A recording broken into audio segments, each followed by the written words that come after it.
Good evening. I want to talk tonight about untangling the tangle in relationships. And of course, it's a big topic because relationships cover so much territory in our life.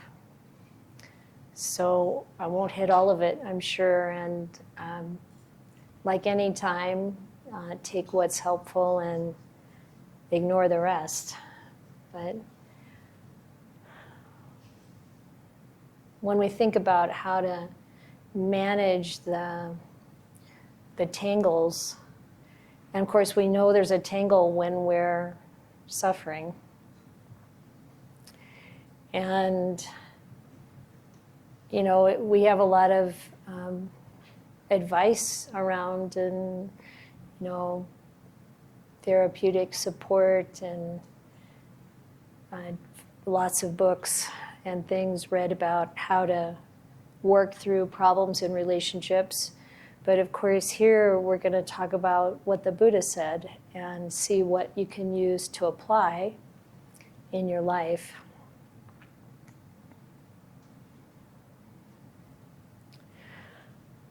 So one thing that the Buddha said is that love is suffering. That's cheery. Well, what he meant, of course, is that attachment is suffering. And then we have to ask ourselves, well, what am I supposed to do to relieve or release the attachment part of it? And knowing that it doesn't mean that we don't love, but to try to develop our attached love into something that's less attached. And of course, when we are in a tangle, there's something that we want to have be different than it is. And of course, this is, you know, right now in my mind, I'm thinking about romantic partners or family relationships, but of course we also have relationships at work, and maybe there isn't all that much love involved, but there is a need to have healthy relationships there too, and in any other context. And we can suffer just as much with any of those varying degrees, but we suffer with any kind of we might suffer with any kind of relationship.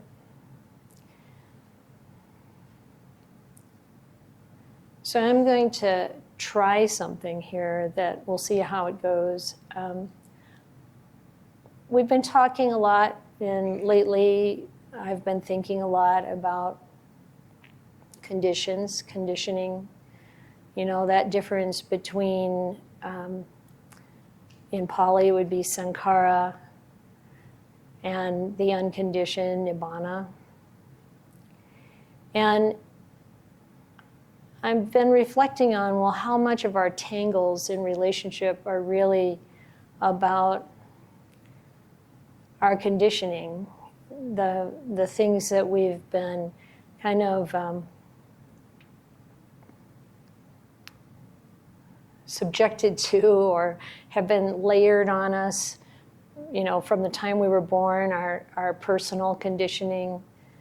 You know, we are given a name, we are given you know, certain aspects of identity and trained in certain ways, and we learn a whole bunch of things from the people around us, and you know, what part of that is really Dhamma or truth, and what part of it is just, you know, kind of made up. And so we can ask ourselves, you know, like, well, if I want to do something one way and my bhikkhuni sister I live with wants to do it another way, is it really about ultimate truth, or is it really about, you know, my conditioning is this way and her conditioning is that way? And if we think like this, it might be possible to let go a little bit more of those things that are merely conditioning. Because we know what conditions are like. They are impermanent. They, if we attach to them, they cause suffering, and eventually they, of course, fall apart, and they're not self. So this is maybe a different cut on how to look at what matters and what really doesn't matter so much. Now, things from our personal or social conditioning can really feel like they matter a great deal, because we've always been told this is the way you do it, or this is what should be done, or this is what you should respect, or this is how you should think. But the Buddha really wanted us to question all of that. And it's just like anything I say, you should just take it in and reflect on it, and maybe you'll agree, maybe you won't agree, maybe you'll like it, maybe you don't. But the most important part is the reflection, and really coming to observe your mind and feelings. And then when we think about, well, what's conditioning? So one example that's kind of come up in the retreat is the conditioning around what it means to respect the shrine. And there's very strong conditioning, cultural conditioning around whether or not the fact that it's believed to be disrespectful to stretch your legs out and point your feet at the shrine. Many people have heard that. And for some people, this is so strongly conditioned, it feels really bad if people do that. But for others, for myself included, why? Just because we haven't had that cultural conditioning. And when we really look at, well, what is a shrine? Well, there's a table and a cloth. There are a couple of statues, and they're metal or stone or wood or clay or something like that, and they're made into images that we can recognize, and flowers, maybe candles or whatever goes up there on the shrine. When we look at it like that, like we would look at what makes up me, those are conditioned things. And separately, they're just pretty ordinary things. I mean, the images, it only has meaning because we give it meaning.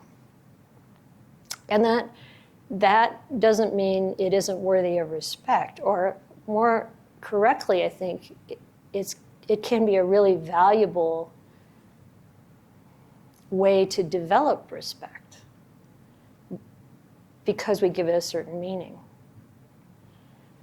And when, sometimes, I don't know if you've ever walked into a space where people have practiced a lot, regardless of the religious practice, and you can really feel the energy of it. I mean, when human beings put their intention in certain ways, you can really feel the power of that. Even just going out into the forest and sitting together, you might be able to feel that if we're meditating or reflecting on these beautiful spiritual things. So when we have a shrine somewhere and people come and pay respects again and again and again, it's not for the shrine, obviously, it's for ourselves. And like there's a lot of bowing in our tradition, and the bowing is not for either the monastic or the statue, it's for the person. So it's what happens in the heart. So, what the truth, I would say, or the Dhamma is about that setting of intention and that feeling that comes up in us that is about faith or is about respect. But it's not about those conditioned objects or things. So it's not like putting the importance on that or putting importance on the specific cultural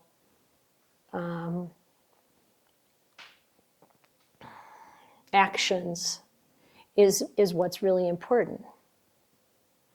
Now, when we look at our own behavior and we think about, some disagreement we have or some difficulty we have with another person, we can look at it in the same way, like, where is this coming from for me?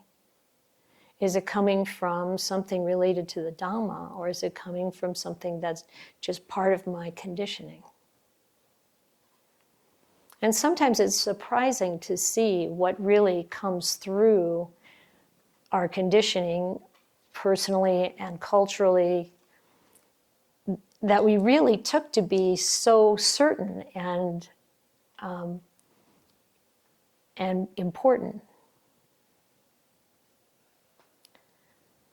So when we were asked, when we came here, if it mattered to us if people stretched their legs, and for this meeting, we decided, no, it doesn't, it's okay.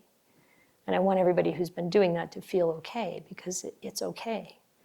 And for everyone who's come who feels like, wow, that's really something that's not okay to do, I want you to feel okay about that too. Because in the context that you were conditioned in, that was an important practice. And when I go to a temple or I go to a monastery, and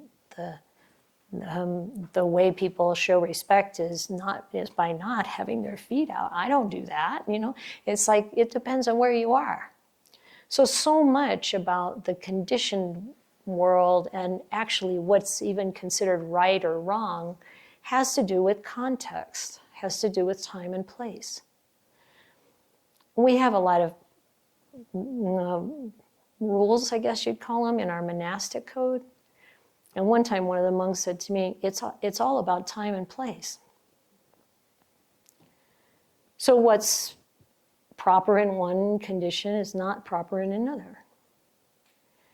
And then when we are in relationship and we have disagreements about these things, maybe it's possible to reflect on them from a different perspective and see if there's a way to respect one another's ways of seeing.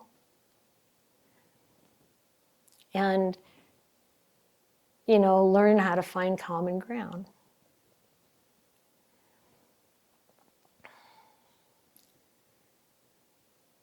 There's something that, so much about our relationships also is about communication.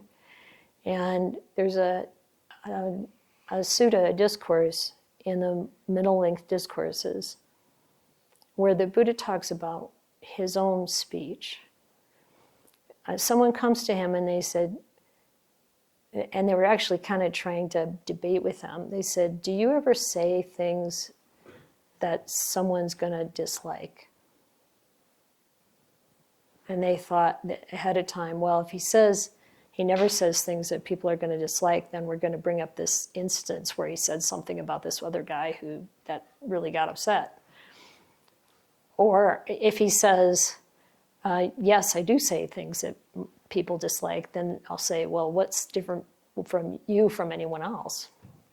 That kind of thing. But the Buddha didn't answer it yes or no. He said, you can't answer that categorically, it depends. And then he said, I don't say things that are untrue, incorrect, and pointless. And he said, I don't say things that are true, correct,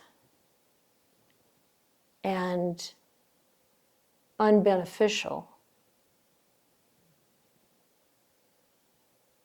whether people like it or not, are going to like it or not. He says, I will say things that are true and correct and beneficial, whether someone likes it or not. But I'll know the right time to say it. So there's a few hints about how we can work with our own communication here.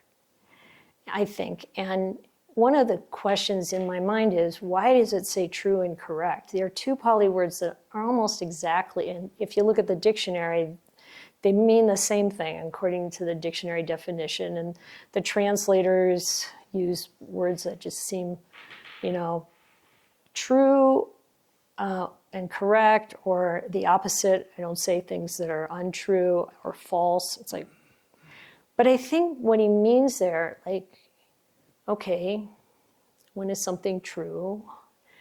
And then when is something correct? And I think it might be something around, there are things that are, you can say are true or false. But then whether it's correct or not might depend on context. There was this thing that Ajahn Chah used to say, that he said, right but not true, true but not right. And one example is that there was a view, probably among some of the monks, that if a monk was mindful, they would automatically be virtuous. Because if you're really mindful, you wouldn't do things that are unvirtuous, right? But Ajahn Chah said, true but not right. Right but not true. Because the level of mindfulness that someone would have to always, choose a virtuous action just isn't usually there. So it's kind of like when is something, it's like the feet at the shrine. When is it correct and when is it not correct? And it depends on context. So what's the point? The point, I think, is to, when we reflect on our point of view, and there was a good question yesterday, I think, about, what are these fixed views that I should let go of? And really we contrast it with what is Dhamma, what is in alignment with what's beneficial and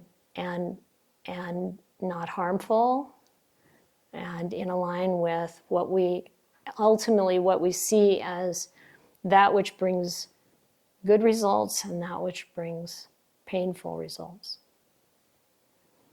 And so the same kind of thing in some cases won't bring the same kind of painful results.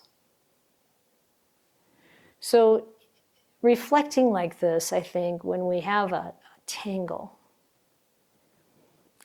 might give us a different perspective, especially as we reflect on what the other person's view is in the tangle. There are some things, like the questioner brought up, that you're clear leads to suffering, that you won't ever let go of that understanding. It's in alignment with Dhamma. To not kill, for example. To know that hatred never relieves hatred or appeases hatred or puts hatred to an end. How does it say? Hatred never puts an end to hatred. Only love can do that. Every religion has some saying like that. But as human beings, with our cultural conditioning, we can be conditioned very strongly to hate other groups, other people. We can believe that if I could get rid of everyone in that group, then I'll be safe. It's exactly the opposite. It breeds more hatred, and it comes back to you. And this is what we see in human beings throughout this human history. We create more hatred, and we create more abuse, and we create more suffering, until we realize that what we need to do is love and open and accept and recognize what are the distinctions that we keep making about each other that really are just conditions, really just conditioning, that we can actually let go of. And of course, we have these beautiful ideals. And in samsara, in this realm, it really is never fully achievable.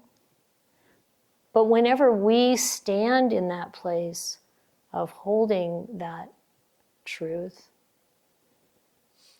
there's, first of all, acting in alignment with what we, when we see that truth that's aligned with Dhamma, there's a protection in that. And there's also this inner clarity that leads to something greater even than peace, even than I was going to say unconditional love, but when it does lead to unconditional love, it leads to the end of seeing ourselves as separate.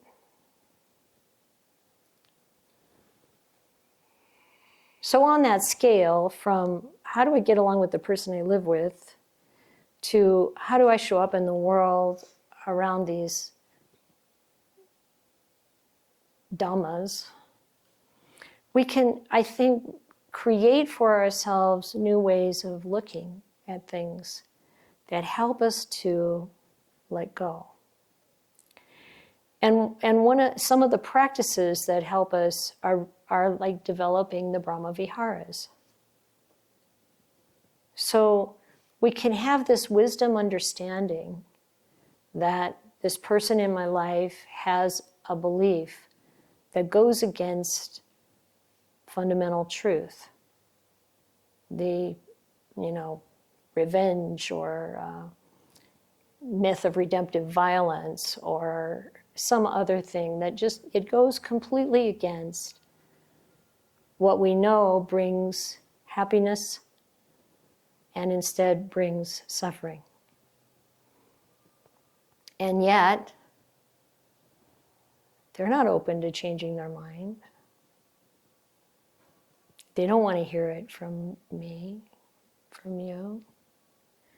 And then when we can see how they're conditioned, I think what we can move towards is compassion because of the suffering it does cause for them and for whoever else. And the other part of the Brahma Viharas that it moves towards is equanimity. So when we practice the Brahma Viharas, maybe we can't come up with metta, with loving kindness in certain cases, and that's okay. But maybe what we can establish is the compassion. And one thing that's really helpful with whatever relationship it is, no matter how much we disagree, no matter how much is going on that we really find painful, is to look at those places, especially the people we really directly engage with. Look at those places where we see the good in them. The interesting thing about this realm is there's good and bad about everything. And if you really look, there is good and bad about everything. Even the best solutions we try to create, there's some kind of like opposite effect. That's samsara for you. Nibbana, however, is different. That's where we're headed. But samsara, I mean, you can believe that or not. It's up to you. But it's like, just as you investigate, consider how that works in the world. And that we can find good in others. And maybe we have to start by really looking for the good in ourselves. Really keep investigating that. And also investigating how our cultural, social, and personal conditioning has told us otherwise, that we want to let go of that false belief. Not that there aren't things we should improve. Mistakes are a normal part of this. We're in samsara. There's good and bad. There's things that work and things that don't work. But that intention of goodness and that moving towards and developing in the path, this is enormously good.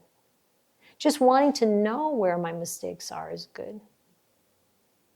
And recognizing that I can do something with that, like the mud and the lotus. This is really helpful. How much of our tangle in a relationship really helps us grow? And how can we make it into something that helps us grow? Seeing the good in them, seeing the good in ourselves, having compassion for the suffering that comes from the problems and the mistakes and the wrong view, and seeing the benefits of developing a right view and more skill, and really, really paying attention to those things so that we can lighten our heart. And then moving into that space of equanimity. Equanimity is to be able to hold it all and be able to be present with it all. Not with indifference, but also not with attachment.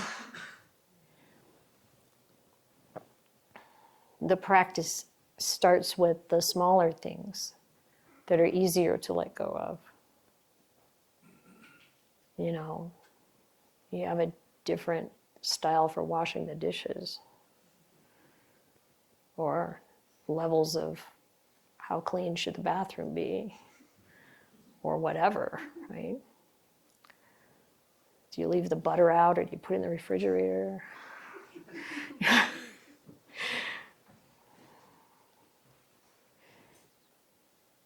And then, okay, let's see where the equanimity can be established. And then build your equanimity muscles. And it's never indifference. It's never just brushing it off. It's actually respect. It's like if I go into a temple and people don't stretch their feet out, I'm not going to either. I respect what's here. I respect how people want to do it. I respect the people who have different views about it. Can we respect each other? If we have equanimity, even though we see, wow, that belief, that action, that leads to suffering. I know it does because we've seen it a million times. And you can listen to the Buddha or the scriptures or not. You can know it from your own experience. Having that equanimity allows us to be able to be present, not indifferent, and have a certain respect for the person, even if we don't respect the way they think. And the respect, those things in them that are good. So mudita is appreciative joy or gladness. It's really underrated. It's really looking for the good and celebrating wherever you find it. So when we see what people are doing to improve, when we see what people are doing to be generous, when we see what people are doing to be kind, whatever it is, to change in a positive direction, we can rejoice. And we should look for that in ourselves as well.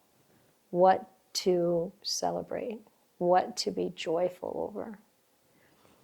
And this, so you see these Brahma Viharas all working together. When people are happy, there can be metta. Really, almost any time, really, metta is applicable.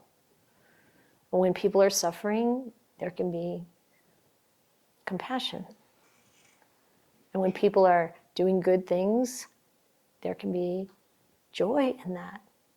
And when people are doing things that are unskillful, hurtful, there's equanimity. Now the Brahma Viharas are, Brahma means divine. It's the divine abidings. It's the way to abide that is heavenly, that is divine. And it doesn't have that attachment woven into it. So this is a step away from that clinging that we do. And even if we're not like, even though we haven't experienced the insight that causes us to let go of attachment entirely, that will happen. You stay on this path. Still, we can do it bit by bit. Shift away from the clinging. And it's hard because if we feel like this person in our life would be so much happier if they could change, if they could change their mind, if I could just get through to them, if they just listen. My mom said one time, everybody'd be better off if they just listened to me. Well, she was right part of the time, But even when we see that, there's also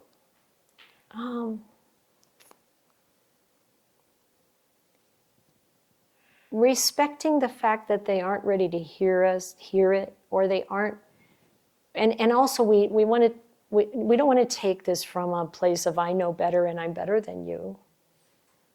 It's from a place of seeing the Dhamma and how it works and knowing that we have our own faults and our own challenges. And having the respect for the fact that all of us, each of us has this process that we're going through, or a whole collection of processes around our views and opinions, our skills, the development of the heart. And we also really, I don't know where you stand on rebirth and past lives and all of that, but I'm convinced that we come in with a whole bunch of stuff, wherever you think that comes from. I really saw it in my grandchildren, like from the first moment. Their character is so different. It's not like we all just come in the same and blank slate and then, like it all gets printed on us. There's a lot going on already. And who knows what's happened to them? And who knows what they've got to go through to learn? And who knows how many mistakes we have to make, or holding these views and opinions that are going to be harmful. Who knows what's really their path? So this idea, like Ayya was, talking about the Brahma Viharas this morning. She also has been talking about taking the long view. If we take the long view and we realize whatever it is, it's just a phase. Whatever it is, it's just a phase. The pendulum's going to swing. There's going to be change. Now, what do we, or it's a cycle. That's maybe, what happens when we're in the bottom of the circle, which it feels like to a lot of people we're kind of heading in that direction. How do we not create more tangles in our relationships? How do we not create more attachments out of fear? Well, I think it's with awareness. We're aware of what it is to grasp onto something because of her fear, and instead move into these Dhamma practices, the Brahma Viharas, really solidifying our own virtuous behavior as a protection and as a way to counterbalance the forces that are going the other way. One of the things that I've seen when I used to work in high tech, and I consulted in a lot of different big companies, and they really all have their own personality. They have their own corporate culture. And you see the same thing with schools and other kinds of organizations. They have different conditioning. You work for some company that has really high ethical standards, and you see the employees, that high ethical standard comes from them as well. But I've also worked in a company that was really pretty devious. They wanted their employees to lie to the clients. They wanted to manipulate the customers. And that came out of the employees. Not all of them, not everybody, not to the same degree, but we are very strongly influenced by whatever the leadership is. And even in the suttas, it says, if the leader of a country is corrupt, then their ministers are corrupt, and their generals are corrupt, and it keeps going down to the last, okay, we're not going along with that. That's the thing that we have to recognize in no matter what organization or group you're in, that when you feel like it's going the wrong direction, then we need to be firm to not go in that direction. And when hatred increases, we have to really be firm to not go into hatred. It's so hard to not respond with the same thing.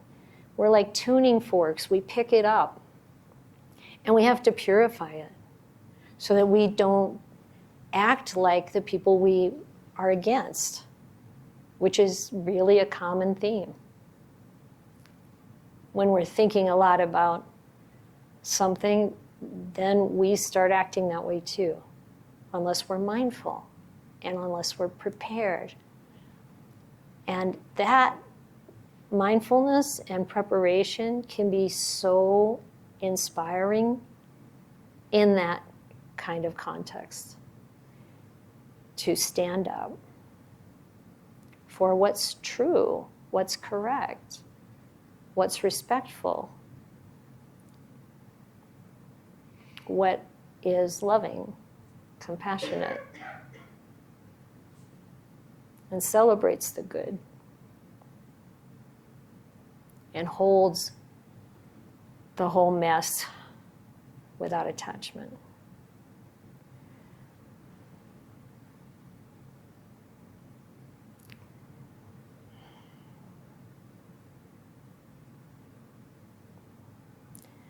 And again, I want to say, it's not like we all have the same exact beliefs, or we should have the same.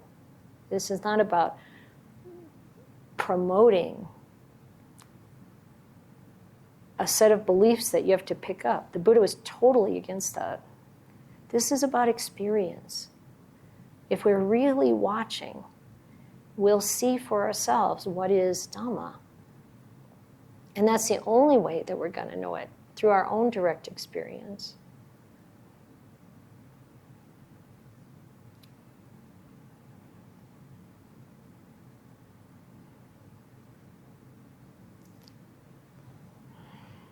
So what do you do if your family members, someone you care about, completely is in the opposite side of an important issue?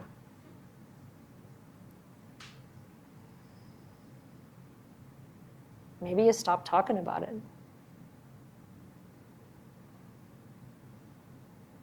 Hold it with equanimity. Even for ourselves, we need to, at some point, pull back from thinking about whatever the issues of the day are and protect ourselves. Know what's going on, but not a constant churn over it.